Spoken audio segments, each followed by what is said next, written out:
And thanks to you at home for joining us this hour. Senator Cory Booker is here with us tonight live. I'm really looking forward to speaking with him. Former U.S. Ambassador to Russia, Michael McFaul, is here with us live. We've got eyes on potentially some developing court proceedings live tonight. It's a really busy Friday night. There's a lot to get to. I am really glad you are here. And I will be honest, I'm feeling a little fired up tonight. What's that phrase? I feel like I'm loaded for bear, right? So I'm just going to do this. I don't care. Let's just do it. Let's just start right in with something that Republicans really, really, really do not want to talk about. And part of the way you can tell they don't want to talk about it is because when they get asked about it, they turn pink, they stammer, they stomp their feet and put the microphone down. They do not want to talk about this at all.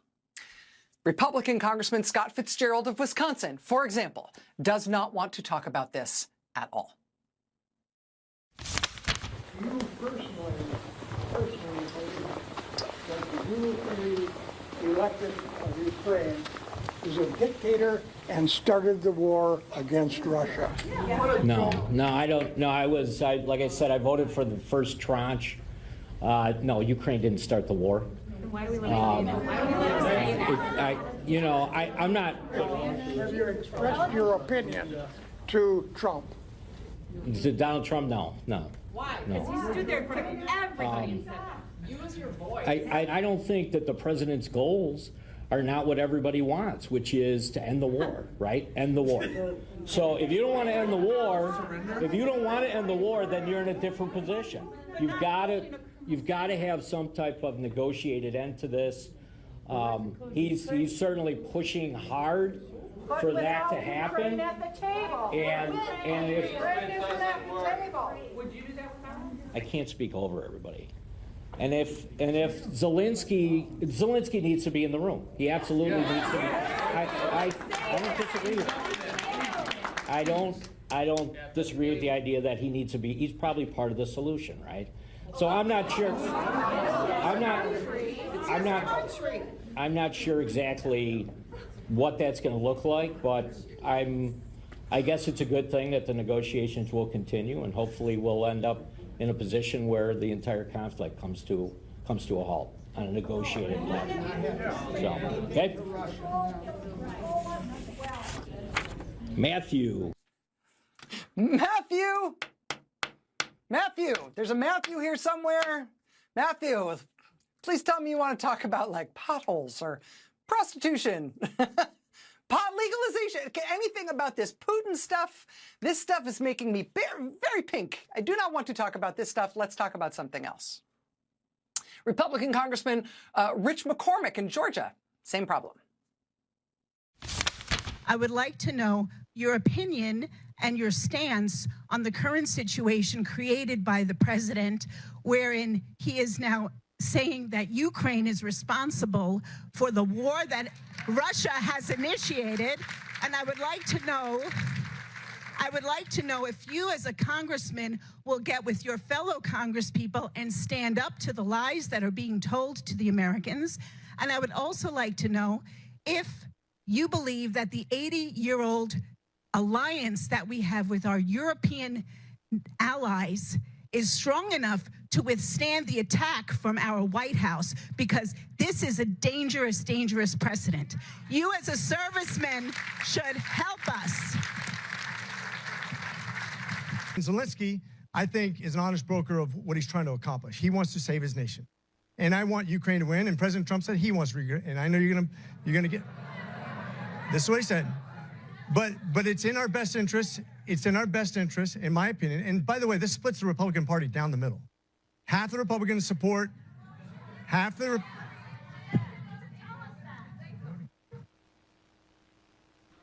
I have repeatedly spoken up on this. Repeatedly.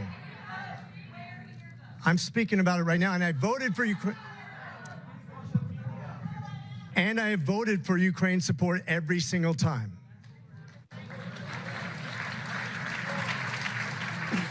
You guys, I will turn this town hall right around. I'm putting my microphone down.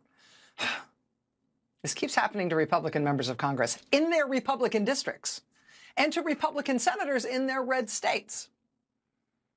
Republican Congressman Mike Kennedy in Utah, Republican Congressman Kevin Hern in Oklahoma, Republican Senator Lisa Murkowski in Alaska.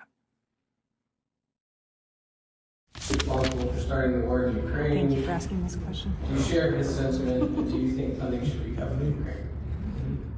I don't know that the president said that. I knew he was going to say that. I knew he was going to say that. Oh my gosh. So, as to who started the war, as far as I can tell, Putin started the war. Yes, yes. Thank you. Personally, do you support Ukraine or Russia? Well, no, it's not easy, ma'am. It's not easy. It's not easy. Is Zelensky a dictator, yes or no? That part I have a problem with that statement, yes. Okay, did Ukraine start the war? Well, It's simple. Do you support Did Ukraine start the war, yes or Do you no? support Ukraine? Did Ukraine start the war? I want to know where you stand It's not part of on it. Ukraine or Russia. We have been supporting Zelensky for years now. 3 years since Putin started this. Now we're isolating, or he is isolating America. He's calling names and all this. Where do you stand? let me just say this. This is not the tactic that I would use to try to solve the problem. I would like to express my dismay over the president's stance on Ukraine, including, as everyone knows, his outright falsehoods. And I'm curious, I imagine I know what your views are, but more significantly, what can the legislative branch do, and what do they have the stomach for to support a peaceful resolution that involves the leaders of Ukraine and not just Trump and Putin? That's my question. Yeah, well, I think we were all more than a little bit stunned, really concerned about just this radical switch. I mean, it was literally last week. The president was speaking about how he was going to work to end the war in Ukraine. I think we would all like to see we would like to see a peaceful and positive outcome to the bloodshed after these years. And so to now hear President Trump's comments, very derisive comments about President Zelensky today, I felt were uncalled for and unfortunate.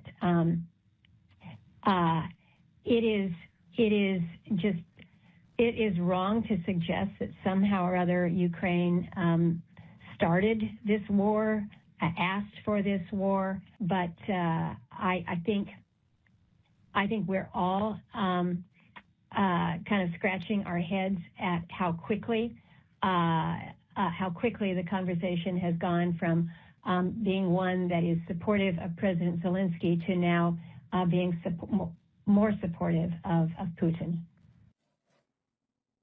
This radical switch. Senator Lisa Murkowski of Alaska, in a town hall with her constituents last week, she says we're all scratching our heads at how quickly the conversation in the White House has now gone from being supportive of Zelensky to now being supportive of Putin instead. Scratching our heads. Republicans are having a hard time with this. They try to move on to the next question. They express annoyance with their own constituents for asking about it. They get brusque and short in their answers. Or, like Senator Lisa Murkowski, they just purport to be really perplexed, really confused, really scratching my head. They have a hard time with this. All the Republicans do, especially the guy at the top. You just mentioned Putin, though, and this has been this controversy of the past week. Can you say yes or no whether you have talked to Vladimir Putin since you stopped being president? Well, I don't comment on that. If I have a relationship, very much I don't talk about. You did talk I don't to talk about. No, I don't talk about that. You talk about talking to Netanyahu. I don't talk about that. I don't ever say. Why don't you talk about it? I don't ever say about. Why not? What does that mean? I mean, that was right before the election. But it continued after the election. And people get so mad when I play this tape. People get very angry with me when I play this tape. And, you know, honestly, bring it on. Makes me appreciate it all the more because clearly, at least it strikes a nerve. Watch. Have you talked to President Putin? No, I have not. You haven't talked to President Putin No, I have since not. you've been You elected? mean, well, I don't want to say that, but I haven't spoken to him recently.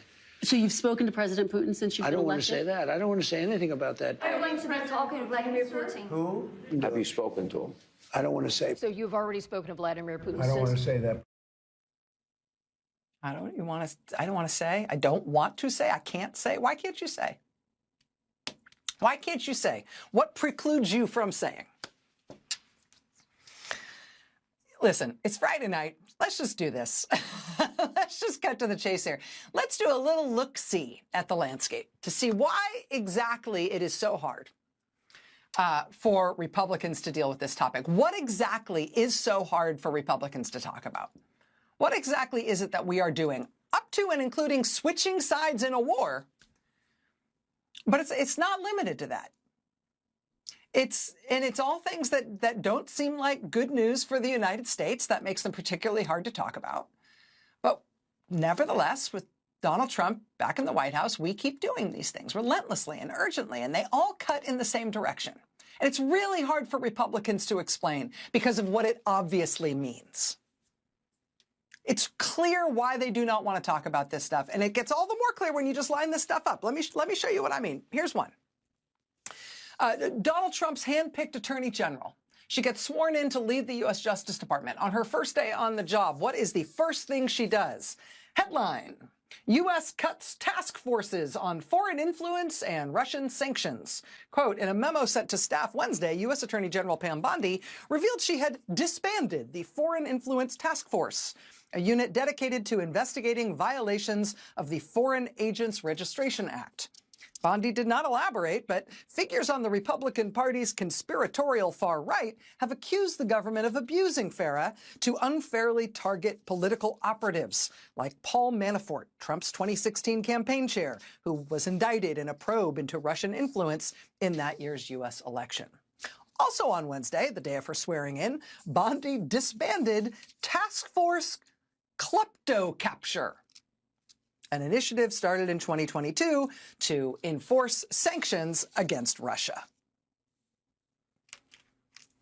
Who's all that good for? Shutting down the Foreign Influence Task Force, shutting down enforcement of the Foreign Agents Registration Act, and getting rid of the task force that enforces sanctions against Russia.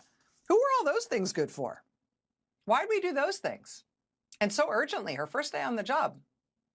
Here's another one, which happened that same day. Quote, in a little notice directive on her first day in office, Attorney General Pam Bondi ordered a halt to a years-old federal law enforcement effort to combat secret influence campaigns by China, Russia, and other adversaries that try to curry favor and sow chaos in American politics.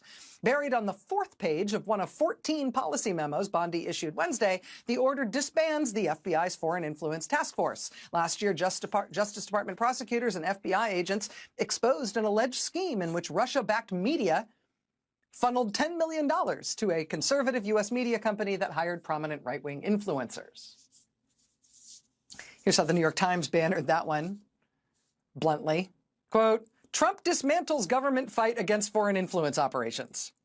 Dozens of employees who had been working to fight foreign interference in U.S. elections have been reassigned or forced out. That includes not only the FBI, but also CISA, the cybersecurity division at Homeland Security, which we soon learned the president's top campaign donor had installed a 19-year-old operative who reportedly personally operates websites in Russia and who has been associated with multiple criminal cyber hacking gangs. That's who the president's top campaign donor installed at CISA, giving him full access to systems and data at the U.S. government cybersecurity agency. A 19-year-old kid with ties to Russia and cybercrime. Who's that good for? How do you explain to your constituents who that's good for and why we are doing that as a country? And what else? What else is hard to explain to ye olde constituents when it comes to that radical switch in the U.S. government that Lisa Murkowski described? How about this? Headline: CIA plans largest mass firing in nearly 50 years. Well, that's good for someone. Who's that good for? That came right after this. Oh, Trump's new hand-picked CIA director sent a list of CIA employees to the White House in an unclassified email. Quote, current officials confirmed that the CIA had sent the names of employees to the Office of Personnel Management, complying with an executive order signed by President Trump. Senator Mark Warner, top Democrat on the Intelligence Committee, wrote that the sharing of the officers' names was a, quote, disastrous national security development. One former agency officer called the reporting of the names in an unclassified email a, quote, counterintelligence disaster. Ah, yes, a disaster for the United States and for U.S. intelligence in particular. But very good news for someone. Hey, speaking of things that ought to be classified, headline: How Trump's security clearances order could make the U.S. vulnerable. The plan to give temporary security clearances without background checks opens the door to breaches and espionage, experts say. Giving out security clearances without background checks that look for things like, criminal entanglements, lots of debt, anything that they could blackmail you over, or any contacts with foreign governments. To make sure that you're not, secretly working for... We're not doing the background checks anymore. Trump just has ordered that the classified material be made available to whoever he says with no checks. That doesn't seem like good news for the United States. But again, it's good news for someone. How about when they decided that the first agency they would destroy would be USAID? Who cheered the loudest for that? Russia welcomes USAID cuts, calls agency machine for interfering. Yeah, it was fantastic news for someone. No one was seen to benefit more or to be more loudly cheering it on than Vladimir Putin. And that was before the specific news confirmed today that among the projects Trump is explicitly and specifically turning off right now, this week, is the program by which the U.S. helps Ukraine keep its electric grid up and running. Even though Russia has repeatedly targeted that electric grid throughout the war. Because Russia's idea of how it wants to win the unprovoked war it declared on our ally is to make the civilian population, including kids and the elderly and hospital patients and everyone, their best idea for how to prosecute that war is to cause them to freeze to death by bombing the electric grid in February. So more than any other evident targeting, they have targeted the electric grid that serves the civilian population in Ukraine. It is the United States that has helped Ukraine masterfully keep the power grid up despite those repeated onslaughts by Russia. Until this week, when Trump just cut it off. Which is good news for someone, right? President dressed up the defense secretary he handpicked off the cast of the Fox and Friends weekend show, put him in a bright blue suit, and sent him to Europe, where he volunteered, unasked, that Ukraine can't be expected to keep all of its own territory. He said that would be, quote, unrealistic. It would be, quote, unrealistic to not let Russia take parts of Ukraine. He then volunteered, unasked, that Ukraine will not be allowed to join NATO.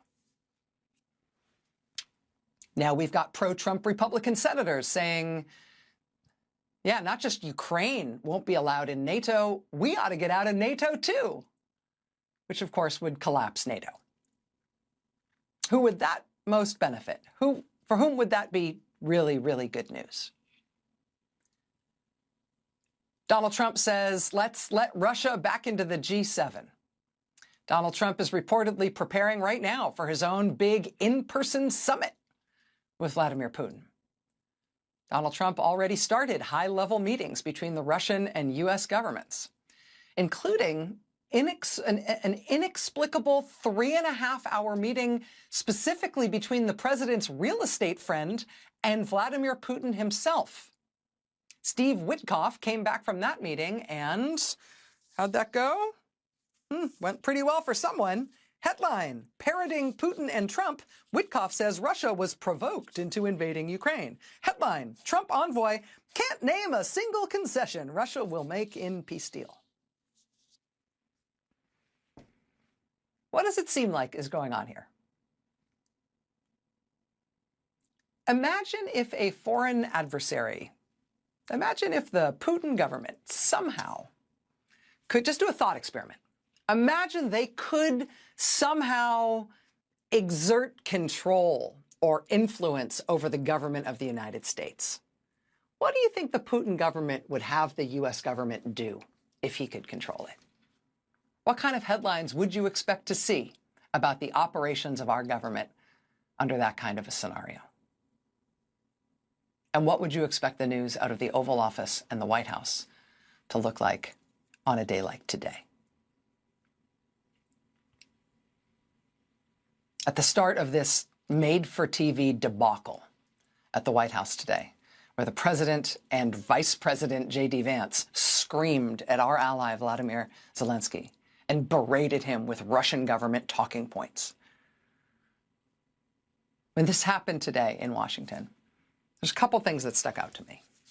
First of all, at the very start of this photo op, they had all the press in the room, Trump was asked right at the outset when he last spoke with Vladimir Putin. He said, quote, a couple of days ago, which was news because the U.S. government had said nothing about Donald Trump speaking with Vladimir Putin a couple of days ago. So that's new. He used to say, I'm not allowed to talk about that. Now he's admitting that he talks to Putin all the time, even when the U.S. government doesn't release any information about those calls like they do with all other foreign leaders. Second was the truly bizarre revelation that Russian state-controlled media, for some reason, was in the Oval Office today when this scene happened with Volodymyr Zelensky. Now, to be clear, the Trump White House will not allow the Associated Press or Reuters into the Oval Office to cover White House events anymore, but somehow TASS media, Kremlin-controlled Russian state media, somehow made their way into the Oval Office for this berating of the Ukrainian president today, and Russian state media was in the Oval Office somehow live streaming from the event. Afterwards, look at this bizarre statement from the White House attributed to an unnamed White House official. Quote, TASS was not on the approved list of media for today's pool. As soon as it came to the attention of press office staff that he was in the Oval, he was escorted out by the press secretary. He is not on the approved list for the press conference. It's not on the approved list. I have no idea how he got in there. To live stream for Kremlin-controlled state media the president and vice president of the United States screaming at Ukraine's president and berating him with Russian talking points. We don't know how the Kremlin guy got in here. It was weird. He just wandered in. I mean, people do. It's a free country. People do just wander into the Oval Office. A very radical thing is happening in our country.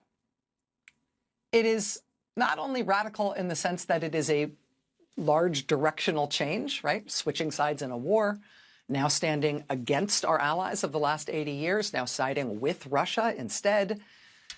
I mean, no longer siding with the free world, now siding with the authoritarian governments of the world. Like, it's not just radical in that it is a 180-degree directional change. It is also radical in the sense that it is really radically unpopular with the American people. I mean, you can see that in the polling. Quinnipiac poll this month. Should the U.S. trust Vladimir Putin? Yes, 9%. No, 81%. Here's another one, the Economist YouGov poll out this month. Do you have a favorable or unfavorable view of Vladimir Putin? The American public say favorable 11%, unfavorable 78%. The American people are not clamoring for us to ally ourselves with Vladimir Putin. Right? You can see it very clearly in the polling. And it begs the question, well, okay, who wants this? Who voted for this? Why are we doing this? If the American people don't want this, why are we doing it? Who says we should do this? Who's making us do this? And why? And for whose benefit? You can see the same dynamic in the bewildered and outraged questions that Americans are asking their Republican members of Congress at these town halls, which Republicans are now realizing they better not do any more of. They're asking their Republican senators and their Republican members of Congress, what the heck is going on? What is going on here? But let's be clear. I mean, what's going on here is pretty obvious at this point. Because this is all really good news for somebody. It's not the American people for whom it's good. It's not our allies for whom it's good. And this is nothing that anyone campaigned on, and it is nothing that anyone has any political mandate for at all. And so why are we doing it? And what are we going to do about it? That's what we have to decide. And that's next. Well, what has happened at the Oval Office has been not what we expected it to be. We knew that communication with Trump and his team is going to be difficult. We did not expect that. We did not expect what we have seen. It's unimaginable that the leader of the free world, the leader of the biggest democracy in the world, would attack the president of the country that has been attacked, while at the same time conducting negotiations in a very friendly tone with the country that is the aggressor, that is the Russian side. We definitely did not see that coming, even though we expected the communication between Trump and Zelensky to be tougher. That is not what we expected. So it is, of course, a new era in the relationships between the two states. That's a member of Ukraine's parliament, Inna Sovsun, reacting tonight to the bizarre Oval Office spectacle today in which Donald Trump and Vice President J.D. Vance screamed Russian talking points at Ukraine's president on camera. Joining us now is Michael McFaul, former U.S. ambassador to Russia. Ambassador McFaul, it's really nice of you to make time to be here with us tonight. Thank you. Glad to be here, Rachel. So today, I think, felt to many people like putting a final piece of punctuation on it. This is a full realignment of American foreign policy overall. Under Donald Trump, the United States will abandon an allied democracy. We will support the autocrat. We will support Vladimir Putin instead. Do you see it that way? And can you help us understand the broader implications of what we saw today? Tragically, I see it that way. And you just presented a lot of evidence to support that hypothesis before the commercial break. And this is such a sad day for me personally, as somebody who cares about democracy and fights autocracies. And I know American history. We haven't been perfect. We haven't always been on the side of the Democrats, but we have a long-standing tradition of standing up to autocrats. Think about it. All of our enemies throughout all of our history have been dictatorships. Our most enduring allies, our strongest allies, have always been democracies. And today, our president wants to switch sides in the struggle between autocrats and Democrats. He doesn't want to be the leader of the free world. He wants to join the autocratic club.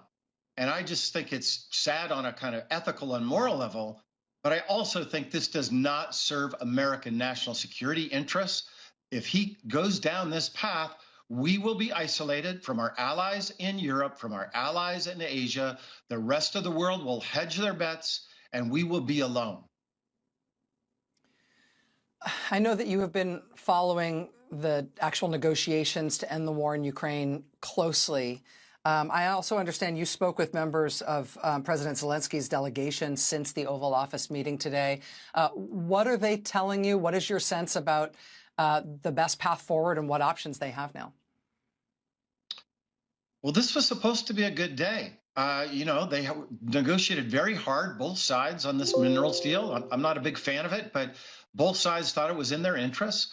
They thought that getting a direct meeting with the president was what Zelensky needed, because that's what everybody says. You got to do business with President Trump directly. And so it was their idea to fly to Washington to have this meeting.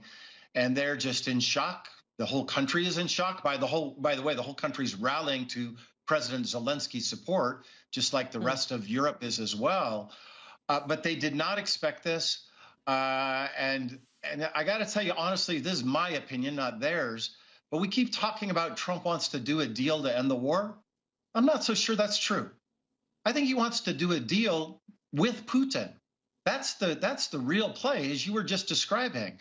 And the Ukraine thing is kind of a sideshow. And if it works out, it works out. If it doesn't, Trump doesn't really care, because there's no other way to explain all of the concessions that he has already given to Vladimir Putin, even before any negotiation. So that suggests to me that, in fact, he actually is not trying to negotiate a deal. He's trying to nurture a relationship with Vladimir Putin. And as you said, I hope the American people understand this is wrong. It's not in our national interest. And I think Trump is way out ahead of the people, as your polling that you just showed just described.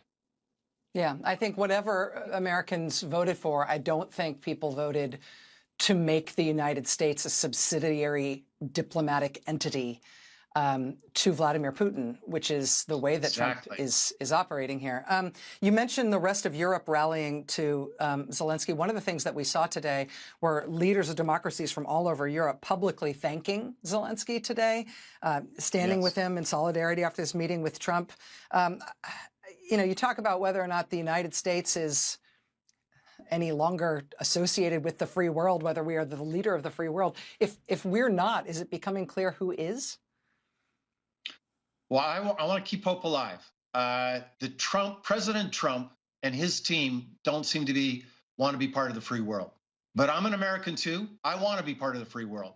I hope there are other Americans who believe the same as me. And I don't want them to turn this way, because I don't believe it serves America's interests. And by the way, there's a lot of Americans like me who think we're more than just mineral deals. We stand for more of that. So the fight is still on. But to your point, yes, the center of gravity has moved to Europe. I was at the Munich Security Conference.